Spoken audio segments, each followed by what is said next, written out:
The worst cycle of man. That is what this shows. This is the worst cycle of man. I saw this post on Facebook because someone was saying that, talking about how at one point the Greeks and the Europeans basically came to the African to learn, to gain knowledge and wisdom, to learn technologies and medicine and things of that nature. And that is true. And although this is actually an image of when Europeans came to Africa to like the Dahomey, this is more of a picture of that than the Egyptians. It is the same process. And this is the worst thing of man. It's the absolute worst. You see, the cycle that man has consistently and continuously shown is that man who will develop technologies. And as man develops technologies and he meets other people with lesser technologies or has a desire to gain the resources of those with lesser technology, man goes and dominates those people. Whether we're talking about the kingdom of Kush coming and dominating the Kemetics, and then the Kemetics dominating the Kush, whether we're talking about the Greeks dominating all the way to Persia and Egypt, whether we're talking about the Europeans going to Africa, whether we're talking about the Dahomey conquering the Wayuda and selling them as slaves to the Europeans, the Aztecs fighting the Incas and the Mayans and all of them warring against each other. But man's insatiable desire to reign over other men is a cycle that, if any cycle needed to be stopped, that's the cycle that needs to stop. Because history will repeat itself. The groups who have been on the bottom for the last 1,000 years, in the next 500 years will transition and become the group on top. And the question is, will they oppress their former oppressors? Because that is the cycle. That has consistently been the cycle. The Arabs were once oppressed. And then from their oppression, they built the Arab nation. They called themselves Moors, and they grafted in other people of color that they oppressed. And they grafted in Europeans that they oppressed. They conquered the Iberian Peninsula and the Italian Peninsula for 700 years. And after that 700-year period, the Spanish, the English, the Italians, they sought to crush the Ottoman Empire and oppress all of North Africa, in the same way North Africa was once oppressed by Rome.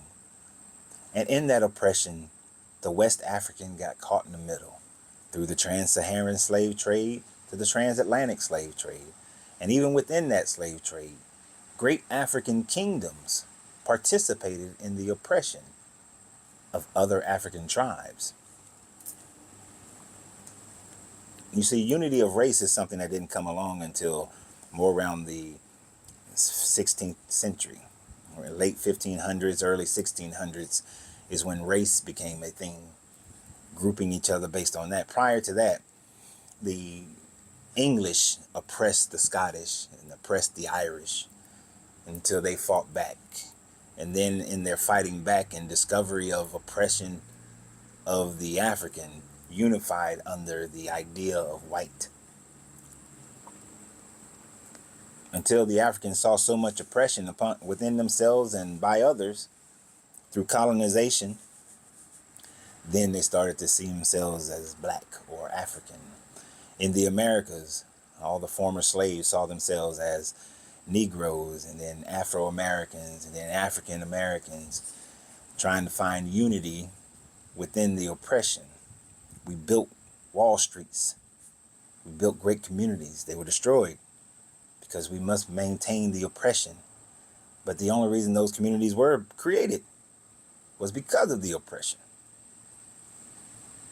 And now we're all integrated. But within that integration, we still have oppression. So the question is, when would we grow up as a species? When will we realize that Ukrainians fighting Russians is destroying the species? Palestinians fighting Israelites, and Israelis fighting Palestinians is destruction of the species. The Rwandans saw that for themselves.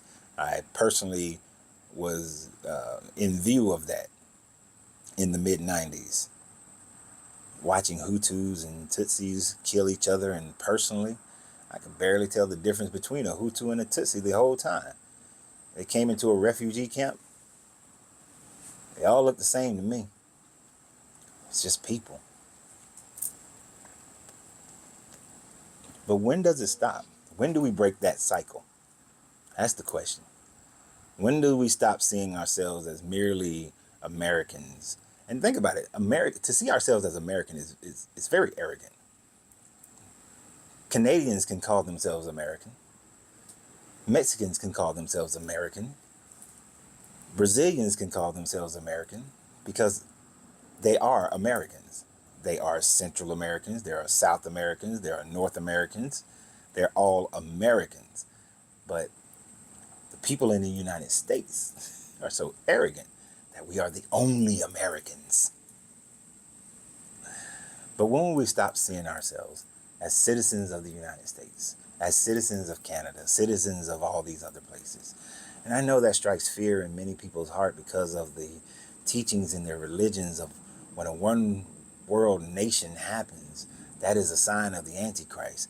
But you would rather continue with all the war and all the strife and the starvation and the fighting over resources and the continued oppression and oppressors and oppressions. You would rather continue with all of that because of what somebody wrote. And they were actually talking about the return of Nero and not an Antichrist of today. But you would rather continue to see children die, innocents die, people starve. When will we break the cycle? Breaking that cycle is not the end of times. Breaking that cycle is the tale of two cities. It was the worst of times. It was the best of times. And so far, we've just seen the worst of times. Don't you think it's time for the best of times? So always remember, you have to free yourself to be yourself because your greatness is non-negotiable. Good journey, good vibrations.